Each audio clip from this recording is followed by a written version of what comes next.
12 જ્યોતિર્લિંગ પૈકી પ્રથમ જ્યોતિર્લિંગ સોમનાથ મહાદેવના સાનિધ્યમાં આજથી 5 દિવસીય સોમનાથ અમૃત પર્વ 2026નો ભક્તિપૂર્ણ માહોલમાં પ્રારંભ થયો છે. સોમનાથ મંદિરના પુનઃનિર્માણને 75 વર્ષ પૂર્ણ થઈ રહ્યા છે, જેની ઉજવણીના ભાગરૂપે આજથી શરૂ થયેલો આ ઉત્સવ 5 દિવસ સુધી ચાલશે.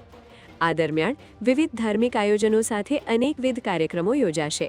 આ ઐતિહાસિક પળને વધાવવા માટે દેશભરમાંથી શિવભક્તોનું ઘોડાપૂર સોમનાથમાં ઉમટ્યું છે.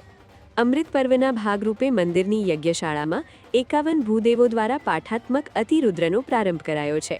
આ સાથે જ આજથી 3 દિવસીય હોમાત્મક મહારુદ્ર યજ્ઞનો પણ આરંભ થશે, જેમાં 45 બ્રાહ્મણો દ્વારા વૈશ્વિક શાંતિ અને માનવ કલ્યાણના હેતુથી 1.25 લાખ આહુતિઓ આપવામાં આવશે.